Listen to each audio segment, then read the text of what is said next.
L'accès à l'eau est devenu un enjeu mondial. Memorial a envoyé au PAL une équipe de journalistes pour savoir comment gérer l'eau, une ressource vitale, dans un parc animalier d'attractions dans la Nièvre. Il y a d'abord la gestion de l'eau pour les attractions, c'est de l'eau qui est filtrée, qui est en qualité eau de baignade. Et puis il y a la gestion des eaux usées. Il y a beaucoup de gens qui participent, qui viennent au PAL, qui dorment au PAL dans les hôtels. Troisième point très important, c'est l'eau pour les animaux.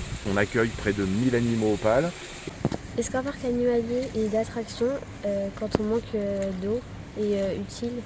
Tu as 100% raison. L'eau est déjà un vrai problème parce que c'est une ressource dont tout le monde a besoin. L'idée principale, c'est surtout de l'économiser. Nous, au PAL, on n'a pas attendu qu'il y ait des canicules pour réfléchir à sa consommation. Un de nos premiers principes, c'est d'économiser l'eau. Alors, est-ce que c'est utile de s'amuser avec une attraction d'eau ? Ben oui, on est dans une société aujourd'hui où on est toujours derrière nos écrans, où on ne se tourne pas vraiment vers les eaux. Je pense que le PAL a aussi une utilité sociale. À côté de ça, il faut être extrêmement attentif. Nous avons commencé de construire un plan de sobriété hydrique. Est-ce que l'eau du PAL vient que de la pluie ? On a 3 provenances pour l'eau. Il y a l'eau de la ville, comme monsieur et madame tout le monde. On a l'eau qui est de ruissellement. La dernière attraction, le Fjord Explorer. Et en fait, l'eau que l'on va ajouter dans les bassins, c'est de l'eau que l'on récolte avec nos panneaux photovoltaïques. Donc en fait, c'est de l'eau qui est collectée quand il en tombe en grande quantité. Et quand il ne pleut plus, on se sert de cette eau-là. Ce qui prend le plus d'eau, c'est plus la consommation humaine, donc les hôtels, et puis c'est surtout les consommations des bassins pour les attractions. Tous nos bassins on a divisé par 2 la consommation d'eau de ville complétée avec de l'eau de ruissellement. Aujourd'hui, la plus grosse consommation, c'est l'eau de forage, qui est une eau qui est non filtrée chimiquement en fait. Est-ce que vous avez besoin d'eau pour l'entretien des attractions ?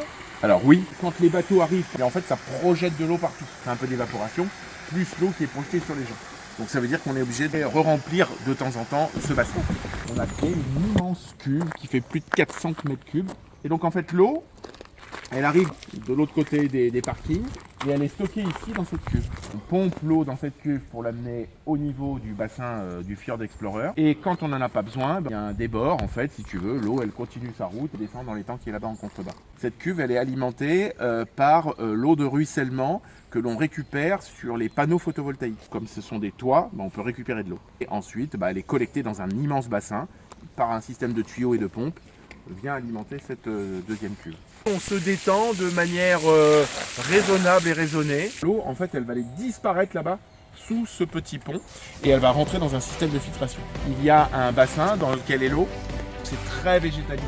Il y a beaucoup de végétaux. Tout ça, eh bien, en fait, ça profite de la brumisation de l'eau également. Donc grâce à ces systèmes vivants, sans chlore, on arrive en fait à recréer des biotopes très très riches. Il y a de la vie là-dedans un peu. Surtout, il n'y a pas de produits chimiques. La filtration, elle va se faire par un équilibre biologique avec des bactéries, avec du zooplancton, avec des algues et avec des plantes. C'est un beau geste pour la planète. On a rajouté des modules supplémentaires de filtration parce que c'est une eau qui est en contact avec le public et donc il ne faut pas qu'il y ait des agents pathogènes. On a pour objectif de faire très attention. Viens avec moi, je vais te montrer quelque chose.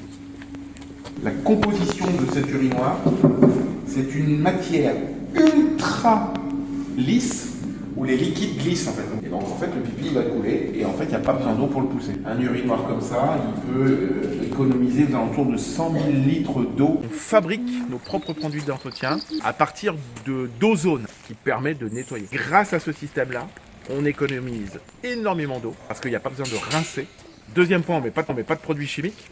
Quand on voit toute cette végétation, comment vous faites ? Quand on a construit cet hôtel, on a planté plus de 2000 arbres. On a mis en place des fleurs, des plantes qui ressemblent à l'Afrique. Ce sont des plantes qui sont locales, des arbres qui résistent aux périodes de sécheresse. On a taillé pour que les végétaux puissent vivre malgré la sécheresse. On a mis des systèmes d'arrosage qui se goupent au bout de 3 ans. Il y a une sonde dans la terre qui dit au système d'arrosage, s'il a plu pendant la nuit, tu n'arroses pas. L'objectif, c'est qu'au bout de 3 ans, on enlève tous les systèmes d'arrosage, il n'y a plus rien. Nous voilà ici à l'hôtel. On a recréé, entre guillemets, un système de filtration. On revoit encore de la pouzzolane. Donc là, par contre, il n'y a pas d'ultraviolet, parce que c'est pas une eau de baignade. On est très très attentif au PAL, très soucieux à avoir le moindre impact négatif sur tout ce qui est notre environnement.